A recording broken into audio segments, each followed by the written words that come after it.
واقعہ کربلا تاریخ کی مستند ترین کتابوں کے ساتھ حضرت عثمان غنی کی شہادت سے فتنوں کا آغاز ہو چکا تھا، کیونکہ منافقین سازشوں میں کامیاب ہو چکے تھے۔ حضرت امیر معاویہ کو کہا گیا کہ اپنے بعد خلیفہ مقرر کر دیں۔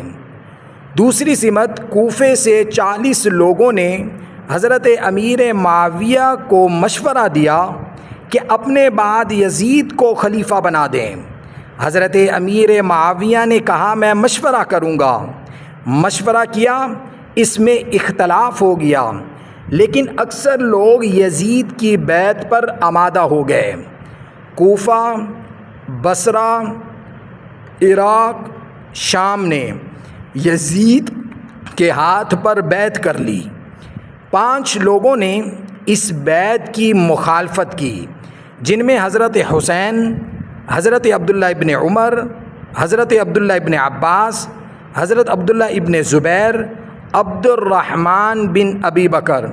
ان حضرات کا نظریہ یہ تھا کہ باپ کے بعد بیٹا خلیفہ نہیں ہو سکتا۔ حضرت امیر معاویہ نے ان سے بات کی، لیکن سب نے سخت مخالفت کی۔ اسی مخالفت کی وجہ سے یہ حضرات مدینہ چھوڑ کر مکے چلے گئے۔ حضرت امیر معاویہ نے وفات سے قبل اپنے بیٹے کو وصیت کی، یعنی یزید کو وصیت کی کہ ان سے مقابلہ مت کرنا، ان کا احترام کرنا، ان کی رسول اللہ سے قرابت ہے۔ دوسری سمت میں اہل کوفہ حضرت حسین کو خطوط لکھ رہے تھے کہ ہم آپ کے ہاتھ پر بیعت کرتے ہیں، یزید کو اپنا خلیفہ تصور نہیں کرتے اور نہ مانتے ہیں۔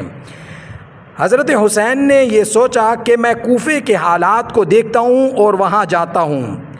تو حضرت حسین کو صحابہ کرام رضوان اللہ تعالی عنہم اجمعین نے منع کیا، تو آپ نے مسلم بن عقیل کو کوفے کی طرف روانہ کیا اور کہا وہاں کے حالات کا جائزہ اٹھائیں اور پھر جائزہ اٹھا کر مجھے بتائیں کیا حقیقت اسی طرح ہے کہ وہ لوگ یزید کے ہاتھ پر بیعت نہیں کرنا چاہتے۔ مسلم بن عقیل وہاں پر گئے تو چند دنوں میں ہی کوفے کے 18,000 لوگوں نے آپ کے ہاتھ پر بیعت کر لی حضرت حسین کے لیے۔ دوسری طرف کوفے پر ابن زیاد کو گورنر بنا کر بھیج دیا گیا۔ وہ وہاں آتے ہی اس نے کہا جس نے یزید کی مخالفت کی اور حضرت حسین کے لیے بیعت کی تو ان کے ساتھ ہماری تلواریں مقابلہ کریں گی۔ تو اہل کوفہ کے لوگ حضرت حسین کی بیعت سے منکر ہو گئے۔ بالآخر مسلم بن عقیل تنہا رہ گئے۔ ابن زیاد نے مسلم بن عقیل کو پکڑنے کا حکم دیا اور 70 سپاہیوں سے مسلم بن عقیل تنہا لڑتے رہے۔ آخر تھک ہار کر آپ کو گرفتار کر لیا گیا۔ مسلم بن عقیل نے محمد بن اشعث کو کہا کہ حسین کی طرف ایک آدمی کو بھیجیں اور ان کو کہیں کوفے مت آئیں، کوفہ آنے سے انہیں روک دیں۔ اور اسی طرح مسلم بن عقیل نے وصیت کی عمر بن سعد کو کہ میرے ذمے 700 درہم ہیں، وہ ادا کر دو اور حسین کو راستے سے واپس کر دو۔ اور مسلم بن عقیل کو ابن زیاد نے قتل کرنے کا حکم دے دیا اور آپ کو ایک اونچی عمارت پر لے جایا گیا اور وہاں جا کر آپ کو شہید کر دیا گیا۔ تلوار سے آپ کی گردن کو اتار دیا گیا، تلوار سے آپ کی گردن کو آپ کے وجود سے علیحدہ کر دیا گیا۔ آپ جب اوپر کی طرف تشریف لے جا رہے تھے جہاں آپ کو شہید کیا جانا تھا، تو آپ اوپر کی طرف جاتے ہوئے مسلم بن عقیل تسبیح اور استغفار پڑھتے ہوئے اوپر گئے اور اوپر کی منزل میں جا کر آپ کو شہید کر دیا گیا۔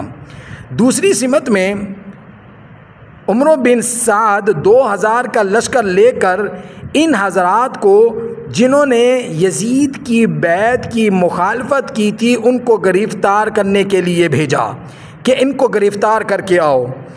اب حضرت حسین نے کوفے جانے کا ارادہ کیا، صحابہ نے منع کیا۔ عبداللہ بن مطیع نے بھی حضرت حسین کو کوفے جانے سے منع کیا اور کہا وہ بڑا منحوس شہر ہے، آپ جانتے نہیں کہ کوفے کے لوگوں نے آپ کے والد کے ساتھ کیا کیا، آپ کے بھائی کے ساتھ کیا کیا، یہ دھوکے باز لوگ ہیں، آپ کو دھوکہ دے دیں گے۔ لیکن حضرت حسین نے ان کی بات کو نہ مانا اور کوفے کی طرف چل پڑے، کیونکہ وہاں پر مسلم بن عقیل شہید ہو چکے تھے اور اس سے پہلے انہوں نے حالات جو دیکھے تھے اس سے متعلق حضرت حسین کو خط لکھ دیا گیا تھا کہ یہاں کے حالات سازگار ہیں اور اہل کوفہ واقعتاً آپ کے ہاتھ پر بیعت کرنا چاہتے ہیں۔ لیکن سب صحابہ کے منع کرنے کے باوجود بھی آپ کوفے کی طرف روانہ ہو گئے۔ حضرت حسین نے ایک خواب دیکھا تھا، اس خواب کے بارے میں وہ فرماتے ہیں، میں نے خواب میں رسول اللہ صلی اللہ علیہ وسلم کو دیکھا، مجھے آپ صلی اللہ علیہ وسلم کی طرف سے ایک حکم دیا گیا ہے کہ میں اس حکم کی بجا آوری کے لیے جا رہا ہوں، خواہ جو کچھ بھی میرے ساتھ ہو۔ پوچھا گیا کہ وہ کیا خواب ہے؟ فرمایا وہ کسی کو بھی نہیں بتاؤں گا یہاں تک کہ رب سے نہ مل جاؤں۔ یعنی حضرت حسین کہہ رہے تھے کہ میں نے خواب میں یہ دیکھا ہے، رسول اللہ نے مجھے یہ کہا ہے، اس لیے میں اب یہاں اس طرف جا رہا ہوں، جبکہ سارے صحابہ نے آپ کو اس کی طرف جانے سے منع کیا۔ قیس جو حضرت حسین کا قاصد تھا، اس کے پاس حضرت حسین کا خط تھا، اس پر لکھا تھا کوفے والوں حسین کا استقبال کرنا۔ ابن زیاد نے اس کو پکڑ کر ایک اونچی عمارت سے نیچے گرانے کا حکم دیا اور اس کو اوپر سے نیچے گرا دیا گیا، جس سے اس کے وجود کے ٹکڑے ہو گئے۔ راستے میں خبر ملی حضرت حسین کو کہ مسلم بن عقیل کو قتل کر دیا گیا ہے۔ بنو عقیل نے کہا اب ہم ان کا مقابلہ کریں گے، ان سے بدلہ لیں گے۔ حضرت حسین کو اب معلوم ہو گیا کہ کوفے میں ان کے لیے کوئی گنجائش نہیں ہے، ہمارے ساتھ دھوکہ ہو گیا ہے، جو واپس جانا چاہتا ہے چلا جائے۔ ابن زیاد نے حر بن یزید کو 1000 کا لشکر دے کر حسین کے مقابلے کے لیے بھیج دیا۔ حر بن یزید کا لشکر ظہر عصر کی نماز حضرت حسین کے پیچھے پڑتا ہے، اور اس کے بعد عمر بن سعد نے 4000 کا لشکر لے کر حضرت حسین کے مقابلے کے لیے بھی پہنچ گیا۔ یہ آپ سے لڑنے کے لیے آئے ہیں، 1000 کا لشکر پہلے تھا، 4000 کا لشکر بعد میں آیا، اور یہاں پر جو افراد تھے ان کی تعداد 72 تھی، جن میں سے 21 اہل بیت اطہار کے افراد تھے، باقی صحابہ کرام رضوان اللہ تعالیٰ عنہم اجمعین تھے۔ ابن زیاد نے حکم دیا کہ حسین کا پانی بند کر دو، آپ کا پانی بند کر دیا گیا۔ پیاس کی شدت تھی، حضرت حسین نے اپنے بھائی عباس بن علی کو 30 سواروں 30 پیادہ لوگوں کے ساتھ بھیجا، پانی لے کر آؤ۔ وہاں یزیدی فوج کا قبضہ تھا، ان سے لڑائی ہوئی اور 20 مشکیزیں لانے میں کامیاب ہوئے، 20 مٹکے سمجھ لیں آپ، وہ پانی کے بھر لائے حضرت عباس بن علی اور ان کے ساتھ جو صحابی تھے۔ دوسری سمت میں شمر ذی الجوشن، یہ حضرت حسین کا سخت دشمن تھا، یہ بھی 9 محرم کو محاذ پر آ گیا۔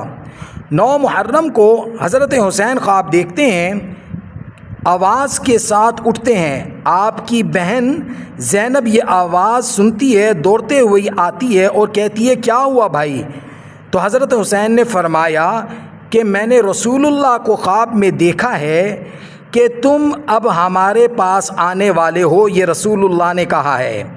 یہ سن کر بہن رونے لگی۔ آپ نے اپنی بہن کو یعنی زینب کو تسلی دی اور وصیت کی کہ میری شہید ہونے کے بعد سینہ کو بھی مت کرنا اور ماتم مت کرنا۔ اب مد مقابل شمر عمر بن سعد، اور عمر بن سعد نے اپنے لشکر کو 4 حصوں میں تقسیم کیا۔ ایک حصے کا امیر حر بن یزید کو بنایا، اس کے دل میں اہل بیت اطہار کی محبت پیدا ہو چکی تھی، وہ گھوڑا دوڑا کر حسین کے لشکر میں آ گیا تھا اور اپنے کیے پر نادم تھا، اور حضرت حسین کی طرف سے لڑتے ہوئے شہید ہو گیا۔ اب ہر شخص کی یہ خواہش تھی کہ وہ حسین سے پہلے شہید ہو جائے، حسین ان کے سامنے شہید نہ ہوں۔ اب 10 محرم آ چکی تھی اور لڑائی شروع ہو گئی۔ ایک ایک کر کے سارے ساتھی آپ کے شہید ہوتے جا رہے تھے۔ آپ کی آنکھوں کے سامنے میں سارے صحابہ شہید ہو چکے۔ اب آپ کے گھر کی باری تھی اور آپ کے بھائی کی گھر کی باری تھی۔ آپ کے بھائی بھی سارے شہید ہو چکے تھے۔ آخر میں علی اکبر آ رہے ہیں لڑنے۔ یہ حضرت حسین کے بیٹے ہیں اور بہادری سے لڑ رہے ہیں۔ کم بخت مرہ بن منقذ نے ان کو نیزہ مار کر گرا دیا اور ان کی لاش کے ٹکڑے ٹکڑے کر دیا اور ان کو شہید کر دیا۔ حضرت حسین دوڑے آئے، اپنے پیارے بچے کو اٹھایا اور بد دعا دی، خدا اس قوم کو برباد کرے جس نے تجھے قتل کر دیا ہے، تیرے بعد اب زندگی پر خاک ہے۔ اور عمرو بن سعد نے حضرت قاسم کے سر پر تلوار ماری جو حضرت حسن کے بیٹے تھے۔ ان کے منہ سے نکلا، اے چچا۔ حضرت حسین دوڑے گئے، ان کو سنبھالا اور عمرو پر تلوار سے حملہ کیا اور ان کی ہاتھ کونی سے کٹ گئی۔ قاسم بھی شہید ہو گئے۔ ان کی لاش کو بھی حضرت حسین خیمے میں لے آئے، جیسے اپنے عزیز و اقارب کی لاشوں کو خیمے میں لا رہے تھے۔ علی اصغر کو بھی تیر مار کر، 6 مہینے کا بچہ، اس کو بھی تیر مار کر شہید کر دیا گیا۔ اب حسین تنہا رہ گئے۔ مالک بن نصیر نے حضرت حسین کے سر پر تلوار سے حملہ کیا۔ آپ شدید زخمی ہو گئے۔ آپ پر پیاس کی شدت تھی۔ آپ فرات کے قریب تشریف لے گئے، پانی پی لوں۔ حسین بن نمیر نے آپ کے منہ کا نشانہ لے کر تیر مارا جو آپ کو لگا اور دہن مبارک سے خون جاری ہو گیا۔ پھر بھی حضرت حسین ان سے مقابلے میں قابو میں نہ آئے تو سب نے مل کر حملہ کیا، جس میں حضرت حسین رضی اللہ تعالی عنہ شہید ہو گئے۔ سنان نے آپ کا سر مبارک کاٹ دیا۔ اس کے بعد آپ کی لاش کو گھوڑوں سے روندا گیا۔ 1 دن تک آپ کی لاشیں پڑی رہی۔ اس کے بعد آپ کو دفن کیا گیا۔ حضرت حسین کے جسم پر 33 تیر لگے اور 34 نیزے مارے گئے اور 33 تلواریں لگی ہوئی تھی، یعنی آپ کے جسم کے کوئی حصہ ایسا نہیں تھا جس پر زخم نہ لگا ہوا ہو۔ اس کے بعد ابن زیاد کے دربار میں حضرت حسین کا سر لایا گیا۔ ابن زیاد نے حسین کے چہرے پر چھڑی ماری، ہونٹوں پر۔ زید ابن ارقم صحابی رسول وہاں موجود تھے۔ انہوں نے کہا باز آ جا، کیونکہ ان ہونٹوں پر میں نے رسول اللہ کے ہونٹوں کو لگتے ہوئے دیکھا ہے۔ تو ابن زیاد نے کہا کہ اگر تو بوڑھا نہ ہوتا تو میں تیرا بھی سر قلم کر دیتا۔ الغرض زید ابن ارقم وہاں سے چلے گئے۔ تو اس طریقے سے حضرت حسین رضی اللہ تعالی عنہ کو درد کے ساتھ، تکلیف کے ساتھ شہید کر دیا گیا۔ آپ کی قربانی قیامت تک کے لوگوں کے لیے مشعل راہ ہے۔